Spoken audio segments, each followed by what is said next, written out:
السلام علیکم ورحمۃ اللہ وبرکاتہ۔ جی، یہ آپ دیکھ رہے ہیں اسلامی نظریاتی چینل۔ آج کی اس ویڈیو میں آپ استخارے کا ایک خاص طریقہ سیکھیں گے۔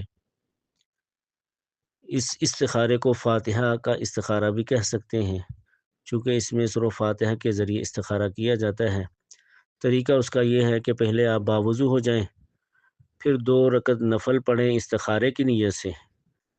پھر جب اس میں سورہ ثنا پڑھ لیں، سبحانک اللہم پڑھ لیں، اعوذ باللہ بسم اللہ پڑھ لیں، اس کے بعد آپ نے سورہ فاتحہ پڑھنی ہے۔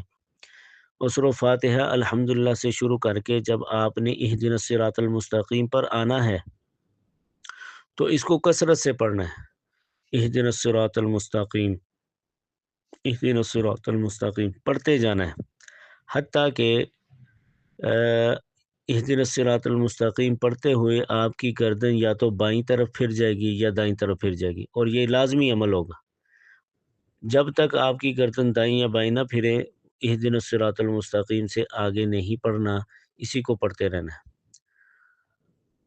اب اگر آپ کی گردن اہدنا الصراط المستقیم پڑھتے ہوئے بائیں طرف پھر گئی ہے تو سمجھ لیں کہ آپ کا استخارہ ٹھیک نہیں ہے، چاہے وہ آپ نے کاروبار کے لیے استخارہ کیا یا رشتے کے لیے کیا یا کسی بھی کام کے لیے کیا تھا، تو اب جو ہے یہ استخارہ ٹھیک نہیں ہے۔